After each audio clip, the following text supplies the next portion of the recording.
И съм ми казва колко пъти трябва да го бия, че да се увери англичанинът, че съм по-добър от него.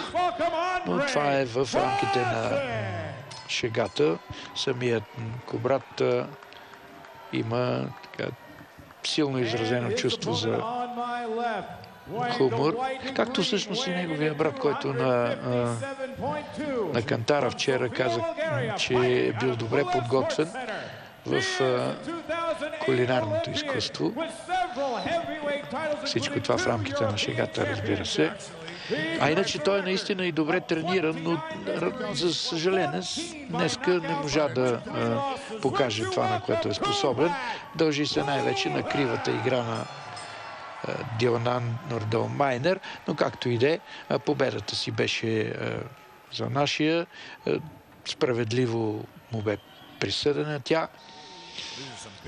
И така, 29 победи, 14 от тях с нокаут, само 3 загуби за Кубрат Пулев срещу себе си. Той има поляка с 33 победи, 19 от тях с нокаут и една единствена загуба. Анджей Вавжик. Какво се случи в вчерашния ден на Кантара? Кубрат Пулев с рекордно високо тегло, 116 кг, 600 грама повече от предния му рекорд, когато през 2017 за мача с Кевин Джонсън беше отново най-тежък Кубрат Пулев. Иначе полският състезател е 4 кг по-лек от нашия. 194 см е на ръста на Кубрат Пулев. Анджей Вавжик 195, абсолютно идентични. Значи 1 сантиметър няма по какъв начин да повлияе. Кубрат Пулев е добре поставен боксер. Той е започнал да се занимава с бокс едва ли не от преди да започне да ходи на училище. Дължи го най-вече на баща му, който също е бил боксер. И то си личи и начина, по който той е взел гарда, както се пази. Всичко при него е добре подготвено и не може да прави някоя особена грешка. Разбира се, в тежка категория не можем да видим това танцуване, тази игра с крака на пръстите, но това и не можем да очакваме от един боксер, който е на 116 кг.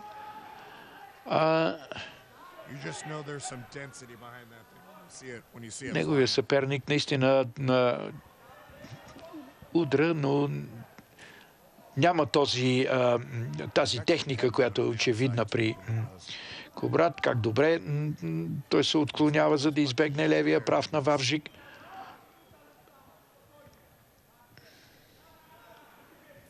Ако няма някакво тайно оръжие Вавжик, ми се струва, че след тази минута, която измина, ми се струва, че не бива да се притесняваме какъв ще бъде изходът на матча. Но нека да проследим какво се случва. За сега най-силното оръжие на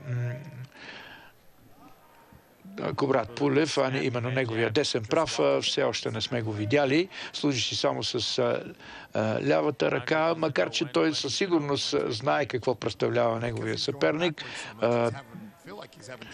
Ето, за първи път лев десен прав в главата. Видяхте с каква бързина изпълнява той тази двуударна комбинация. Но все още му трябва време да усети точната дистанция, за да няма и прекалено много удари във въздуха.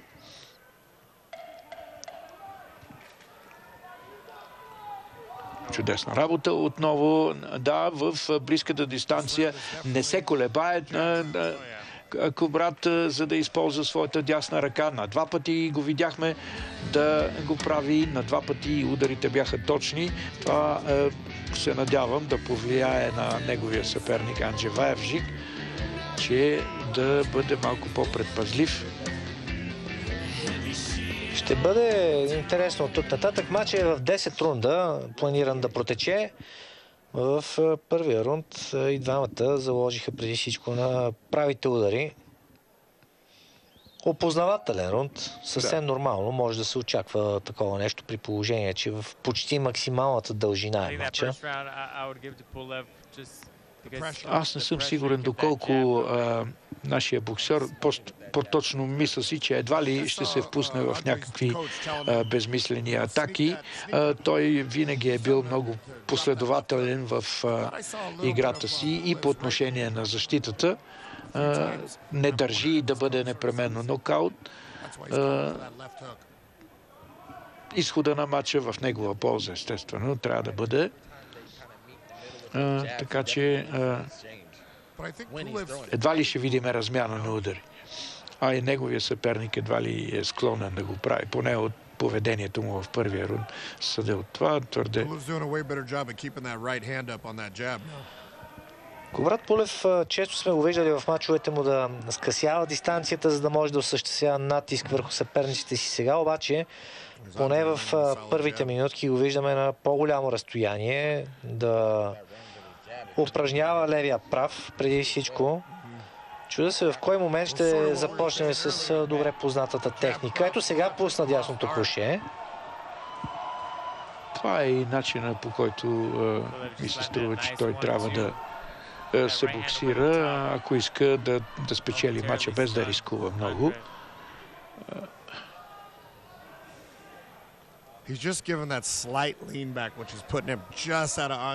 А левия му прав също е много силен. Аз съм го виждал с лев прав да поваля съперници, но не кой да е, ами Мат Скелтън, който тогава беше европейски шампион, и това беше и първата загуба на англичанина. Именно благодарение на този остър лев прав в тялото на съперника, изпълнен от Пулев. Такъв толкова силен удар, че Мат Скелтън е един великан, едва ли не, на 118 кг и над 2 метра висок, се сгъна. Хубаво беше това изпълнение с лявата ръка на Пулев. Още един път стигна до главата на Вавжик. Сега в тила не бива да бъде атакуван. Рефера прави, разбира се, забележка на поляка. Този удар се смята за неволен. Поздравиха се двамата.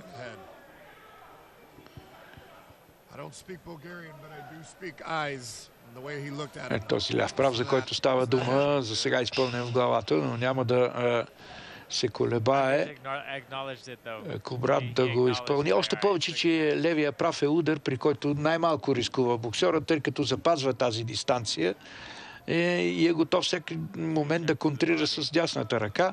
Прави го и сега. Да, това е играта, а всъщност това е и най-икономичната игра. В това отношение и Кубрат и брат му са много последователни. Знаят, че правите удари са ударите, при които най-малко се рискува, а и най-бързо се достига до целта.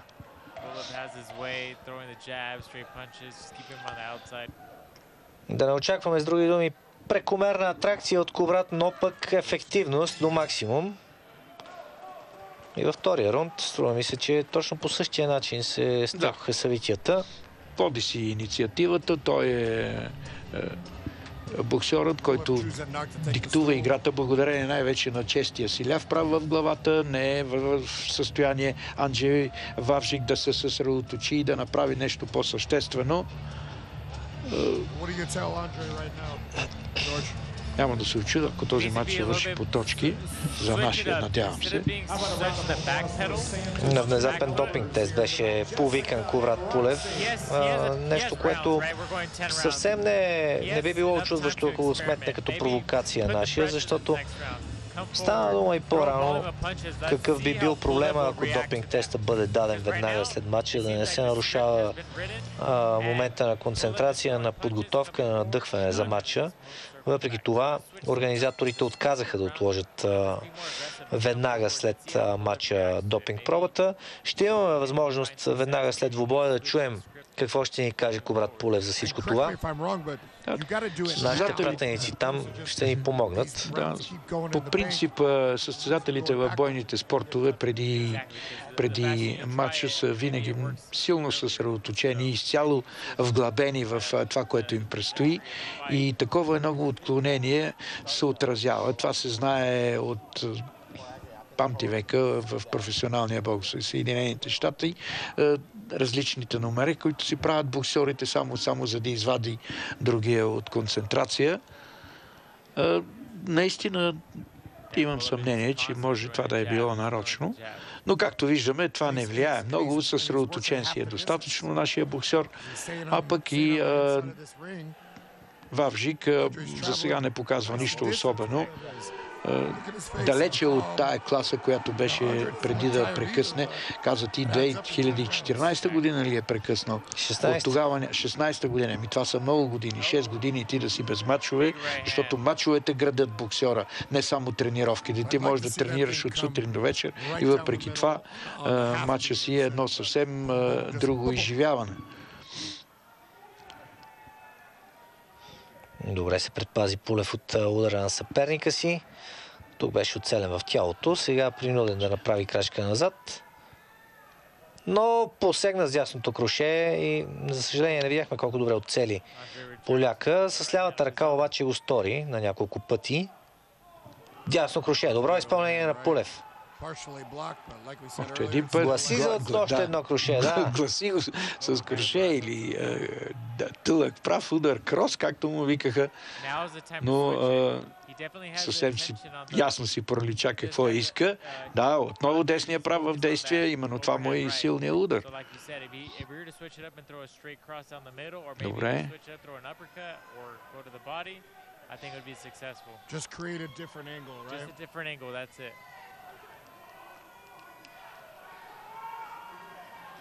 How important, George, in your game are those right hooks to the body? До въжетата е полския състезател и Кубрат много хубаво го напипа с комбинация ляв-десен. Добре приклекна преди това назад и след това неподготвен изглеждаше Вавжик срещу този ляв прав на съперника. Последва и след това десния прав. Знае каква е и цената на тази подготовка, на тези финтови движения. Постоянно си служи с тег, но няма нищо по-добре от този ляв прав, с който той посяга непрекъснато. За първи път малко по-голяма амбиция видяхме от Анджей Вавжик при изпълнението на този десен прав, който всъщност не попадна точно. Но въпреки това видяхме от него някакво усилие да изравни ситуацията. Поне.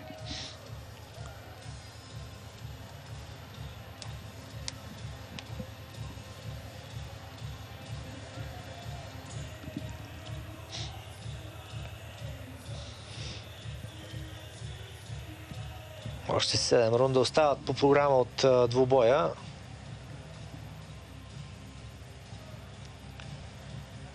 За момента Кубрат Пулев изглежда, че контролира събитията. Имаме поводи да вярваме, че и трите рунда в момента са за нашия. Да. Начинът, по който действа, е типичен в неговия стил и в неговия менталитет, даже бих казал, защото той е предпазлив и доста премерен в своите действия.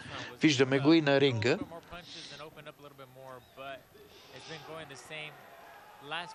Хубаво посегна с дясната ръка Кубрат. Сега и с лявата, добро попадение. Продължава да се задържа край въжетата Анджей Вавжик. Не е така съсредоточен Вавжик. Той е доста неорганизиран в своите удари. Така посяга, ама самия той не знае какъв трябва да бъде удара. И затова и за наше добро не попада. Това е първата атака, според мен. До сега, вече сме в четвъртия рунд на Вавжик и тя беше така с по-скоро докосване на съперника, отколкото акцент на... Добре. Отклона.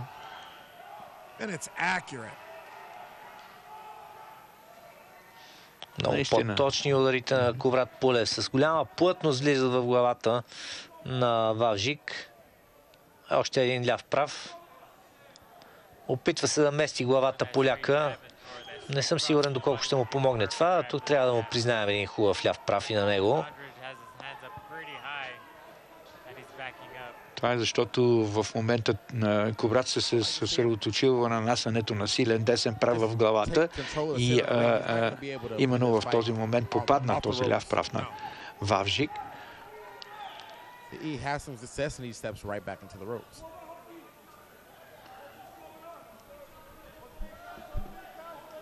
Изпуска го в тези ъгли, вече почти излязал от ъгъла,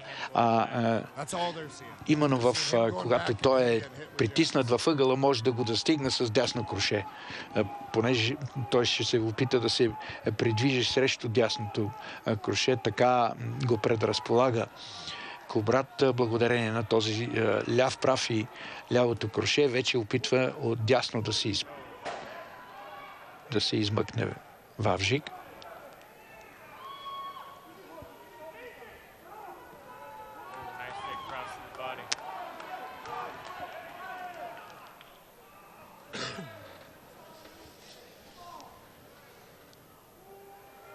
Сега обаче предупреждение. Има някаква контузия на...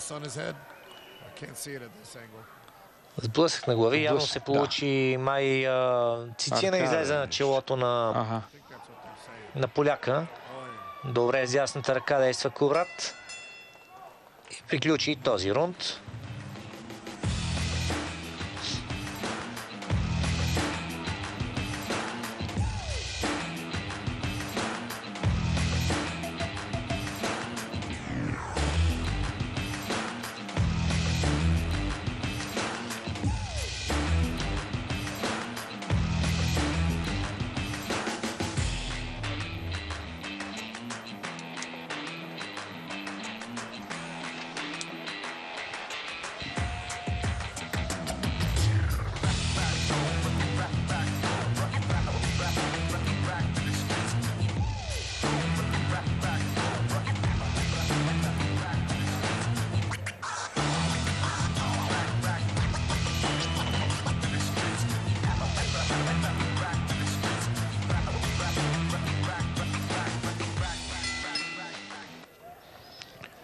Време за рунд номер 5. Кубрат Пулев срещу Анджей Вавжик.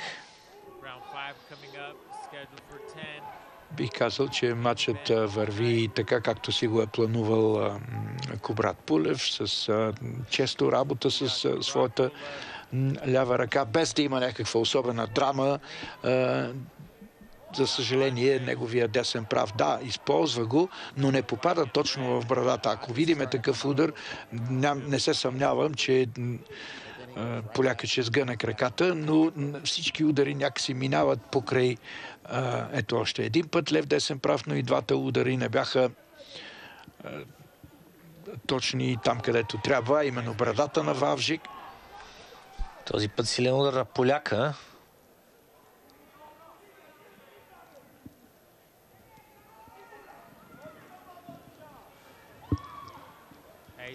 Опита един бодишот боксера от Полша. Кубрат пак го цели с лявата ръка. Вижте, постоянно е в... Този път беше една чудесна атака. Лев десен прав в главата и двата удари бяха много точни и бързи. Затова и имаше успех тази комбинация.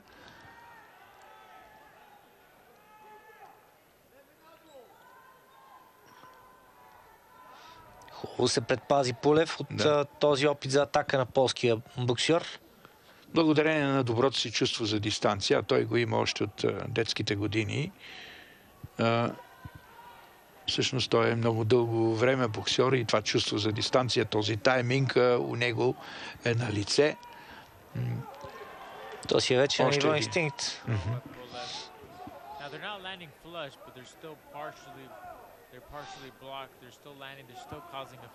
Търси го с десен прав постоянно. Гласи го. Ето и сега го гласи. Ап! Добре.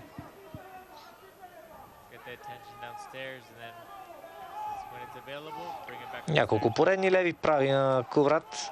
И още един. Този ляв прав, за който стана дума, отново беше в действие, силен ляв прав в главата. Не бива да дава гръб на съперника си Анджей Вавжик. Замахна опасно с дясната ръка Кубрат Пулев. Ето още един път. Има вече силен удар. С лакът претендира, че е ударен Вавжик. Дали беше така? Струва ми се, че това беше едно силно дясно круше. Не видях лакет. Рефера обаче сякаш е видял.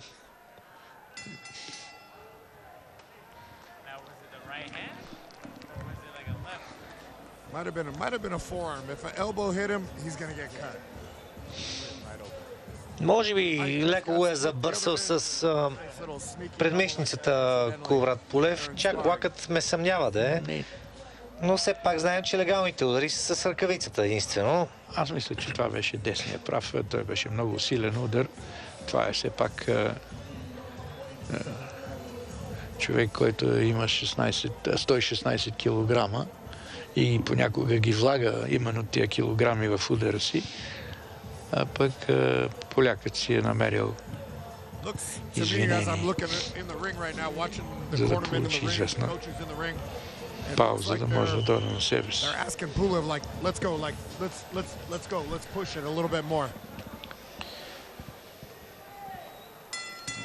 Проведе някакъв диалог арбитъра с Кубрат относно този удар. Не съм сигурен и той какво точно видя, но се е повлиял от оплакването на поляка.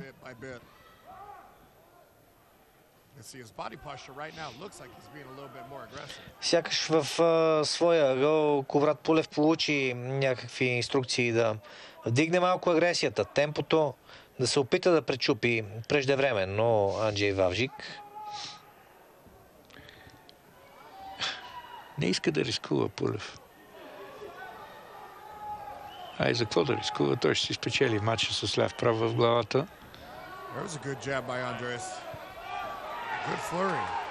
Това е малко по... Виждаме и Вавжик малко по-агресивен в началото на третия рунд. На всичко това е до време. Намери го обаче яко. Как се сгъна долу. На ръба беше на нокдауна Вавжик, обаче още един път, ако го напипа в близките секунди Пулев. Трябва да падне на земята, за да почне да му брои рефера. Това е причината. Иначе това си беше един такова мимолетна загуба на съзнание, която връща се веднага съзнанието, но удара си беше удар. God, I feel like that straight right hand for Pulev is there better than that right overhand which he's throwing right now. Размина се тук с десния удар, иначе ставаше много опасно.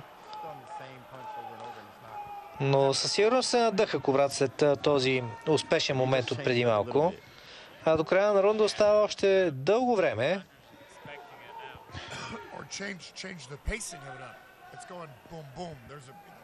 Айде съм прав.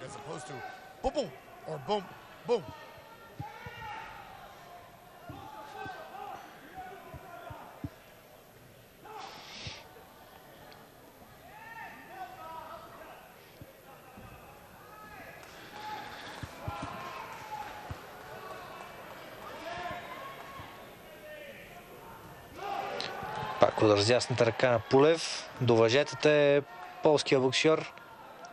Сега е вече във ъгъла. Ето го десния удар. Чудесно. Това беше чудесно.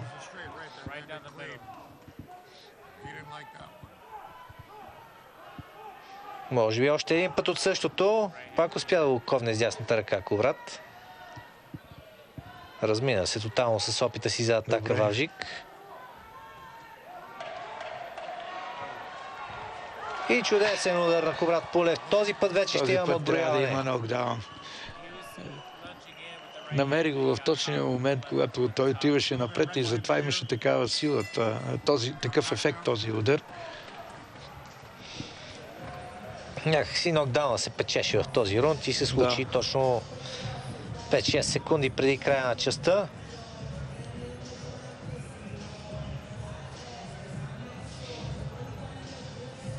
Превъзходството на Кубрат Пулев в тази среща се затвърждава и става все по-осезаемо.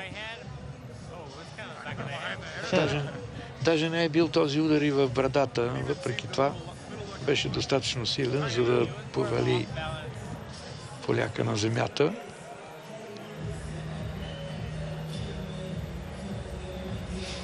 Може би това падане ни говори красноречиво за нивото на физическата подготовка на полския състезател, съпоставено с това на Кубрат Пулев. Започва да губи равновесие по-лесно и боя, който понася в всичките тези рундове, оказва своя ефект също.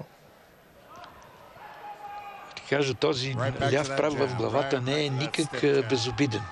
Начина, по който той действа. Ето още един път разтърсва му главата по този начин. Виж какво го прави, само с ляв прав в главата. Много централно влиза всеки път. Не забравяме, че това е тежка категория. Не е... Добро движение с главата на Кубрат Пулев. Да, по този начин той омекотява удара. Дори той да попадне в главата му, изсегайки се назад или дърпайки се в страни, неговата сила намалява. Два поредни удара с дясната ръка.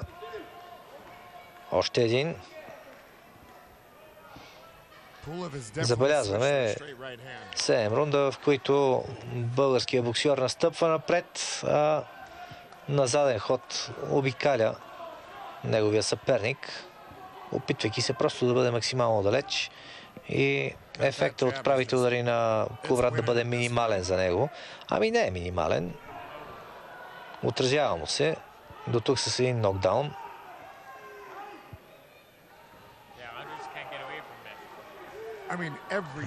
Това е и първият опит да се опита да пласира десен апъркът. Кубрат не успя, обаче размина се с удара.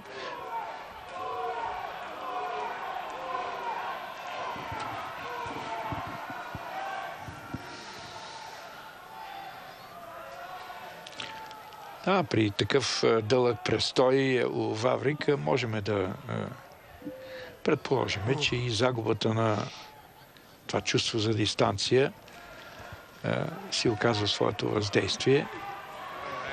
Удар в тялото от Кубрат Пулев. Дясното изпълнение беше много силно. Не бива да забравяме, че това си боксерът от Полша е с голям опит. Той е дълго време бил сред елита в тежка категория. Не е като предишния матч, спомням си, срещу Франк Мир, който е наистина световен шампион, но по ММА. Но него чувството за дистанция липсва и затова и нокаута беше сякаш предвидим и то още в началото. Така и завърши.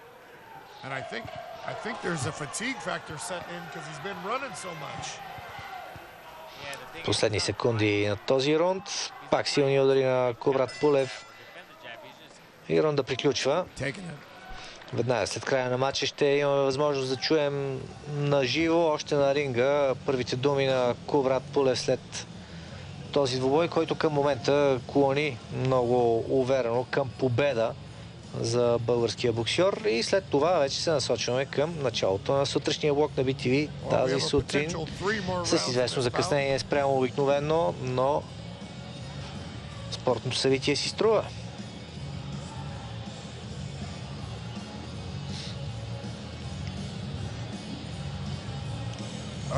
От друга страна пък е добре с това непредвидено закъснение, защото много повече хора ще видят матча.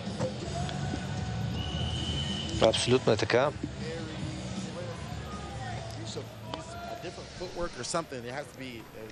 Ако може Кубрат да ги зарадва и си нокаут, би било перфектно. Да. Остават още 3 рунда на разположение за подобен развой. Време е после да излезе от този стереотип нашия. Виждаме, че Всъщност той търси с силни удари своя съперник, но за сега не може да усети точно момента. Усети го май. Втори нокдаун. Мисля си, че поляка се предава. Някакъв проблем с краката. Не го слушат напоследък. Това, което каза ти, беше едно добро предизвестие, че ние ще видим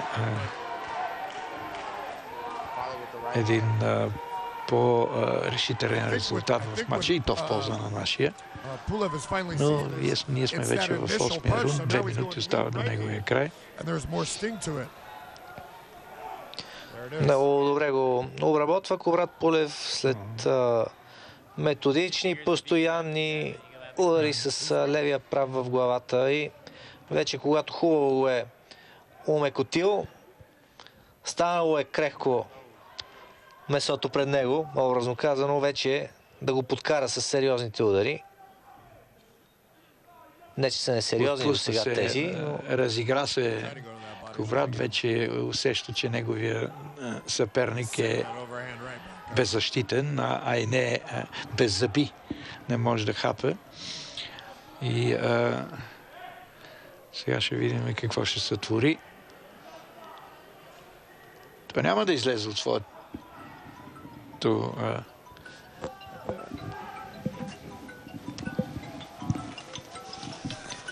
да видим сега дали ще продължи с натиска Кубрат. Минутка остава до края на 8-я рунд. Хубава комбинация, ляв-десен и продължава да вкарва в ъгъла съперника си. Дясното круше този път не беше толкова успешно, но сега се забави доста поляка. Продължава да обикаля назад, опитвайки се да минимизира ефекта от ударите ако може на Пулев. да тръгне с ляво круше и след това десния прав, защото той ще се наклони на тази страна и няма да бъде готов за дясно круше. Рамото е единствената малко по-успешна защита на поляка. Виждаме, че десния прав или по-скоро едно такова дълго десно круше на Кубрат се плъзга по рамото на Вавжик и от това ударът не е с тази мощ, която е необходима, за да го смъкне на земята. Получи се няколко пъти все пак. По езика на тялото можем да разсъдим, че изнемогва полския боксьор вече в тези етапи от двубоя. Всеки път вкарват столчето от неговия щаб. Кубрат Пулев от началото на матча в паузите си стои прав край в своя ъгъл. Аз не познавам Кубрат да е излизал неподготвен на матч. Винаги тренира много сериозно. Съзнателен е в това отношение. Сигурно и в други такива. Но наистина, аз даже мислих, че на полякът ще приключи, ще се отказал да се бие след този нокдаун, който не беше всъщност причинен от силен удар, ами по-скоро страхът го накара да клекне. Но ето, че той успя да се мобилизира. Не знам дали страх е точната дума, по-скоро умощяване вече след тази поредица от тежки удари, които Кубрат Пулев му нанася. Вече виждаме, започва да сменя и целта. Да. Пулев вкарва някой друг удар в тялото. Да, може би не е страх, но при всички случаи инстинкта за самосъхранение играе решаваща роля за това негово действие.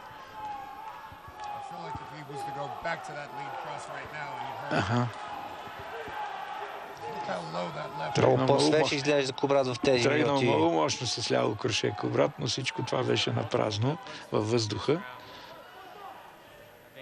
Просто защото не направи крачка напред, за да стигне до съперника.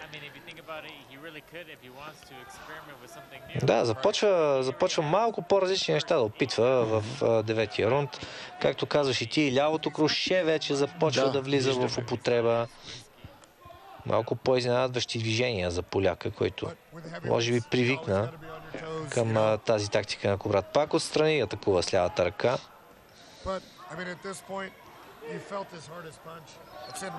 Време да го приключи вече. Аз мисля, че има тая възможност. Добро ляво круше отново.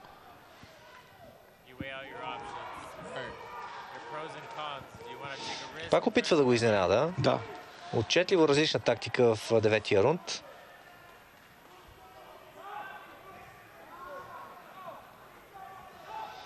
И ето го, добре, познатия ни ляв прав отново.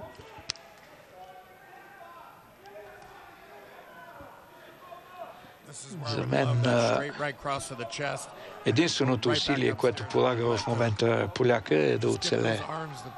Той не прави нищо особено вече, както виждаш.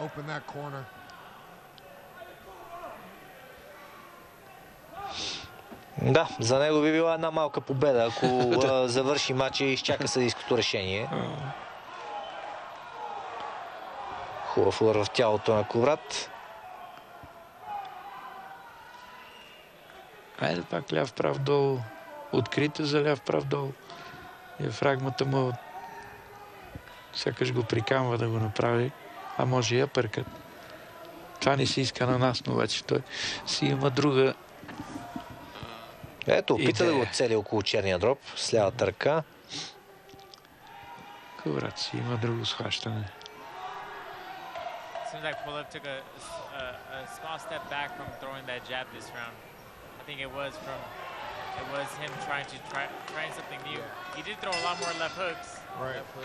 Приключи предпоследния рунд. Този път без нокдаун се размина полския състезател, може би на базата на лекичките експерименти на Кубрат Пулев, но пък и те идват в следствие на огромното самочувствие, което има заради превъзходството в матча. Отчетливо. 9 рунда вече.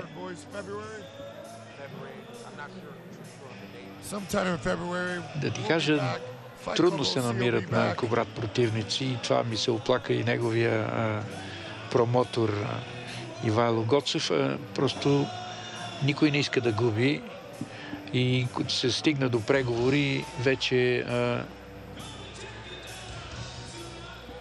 и очакванията на съперника са много високи. Готови са да загубят дори мачовете. И тук беше и Самуел Питър, ако се спомняш, в България. Един световен шампион в тежка категория. Но доколкото разбрах тогава, неговия хонорар е бил по-голям от този на Кубрат, просто защото той е знал, че ще загуби. Това е и главната причина Кубрат да е година и половина без мачове. Прекалено е добър за тежка категория. Никой не иска да рискува, дори да е от ранга на Фюри. Не случайно и неговия братовчет, ако не се лъжа, Хю Фюри, да. Беше тук в България. Не знам каква е била премията, за да дойде англичанина тук. Нашия губи още в първия рунд.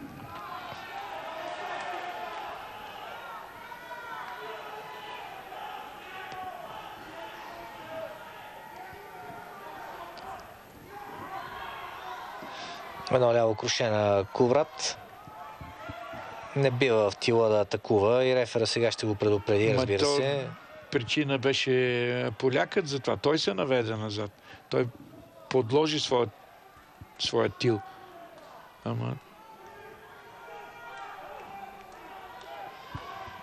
Айде и десен.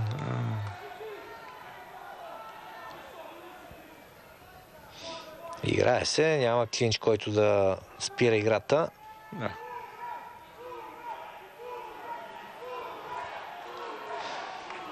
Но сега вече при този клинч, който много отявлено е желан от поляка, рефера трябваше да раздели двамата. Хубав удар на българския боксьор. Добре отстъпи назад, след което ляв прав. Ето и десен прав, още един силен десен и още един. Минута до края.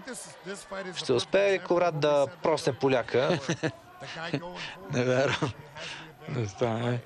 Твърде добре се пази поляк. Да, Този път прокара десния прав. Търси го обаче. Забелязваш ли как иска да удари мощно и как удара му тръгва от крака, тръгва удара, за да бъде по-мощен, като пул да го изстреля. Но явно полякът с своите ramена, това е неговия щит. Ударите се плъзгат по рамото, след това намалява тяхната мощ.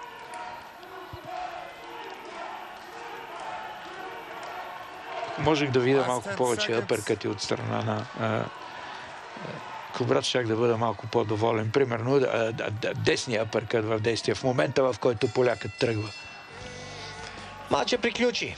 Ще видим победа по точки. Сигурно е, че ще бъде за Кубрат Пулев и отново тук възниква въпроса, който беше и при двубоя на Тервел. Колко рунда от тези 10 ще за Кубрат? Мисля 10. И аз съм на мнение, че и 10-те ще ги присъдят за нашия. Просто в нито един момент полския боксер не можа да окаже някаква отчетлива съпротива, някакво надмощие да се опита да нанесе. Нека не забравяме и двата нокдауна, които Кубрат Пулев има в своя актив, което при оптималната сметка аз мисля, че значи колко? 100 на 88. Да. Не. 100 на 90.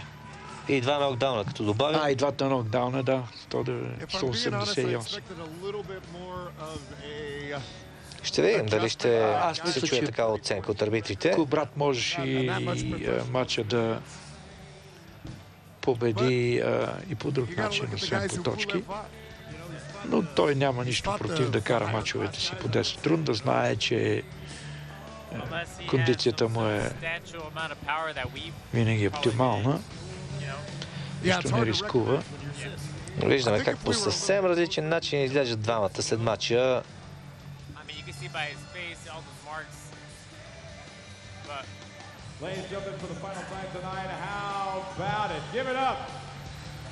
Give it up, come on, 10 rounds of heavyweight action for you to close out 2023. Всеки момент ще разберем съдийското решение в детайли. След това очакваме да чуем и Кубрат Пулев с първите му думи след матча. Виждаме там на ринга и Димитър Тасев, който е зареден с микрофона. 99 на 89. Зърнах и 99 ли е резултат? И двама арбитри дават 100 на 88 все пак. Да. Кубрат Пулев печели своя двубой номер 30. 300 юбилейна победа за Кубрат Пулев. По точки, обаче повече от категорично, с два нокдауна. Единодушно съдийско решение в полза на Кубрат Пулев. Още една победа, която ще укрили, надявам се, Кубрат, който на 42 години все още може да се надява на успехи. Ето го и Димитър Тасев. Победа категоричен успех тук в съвместна Кобра. Поздравления, както и противника беше така труден за намиране с удари и така кривеше се. Много година и нещо не съм играл, така че смятам, че така се обиграх малко.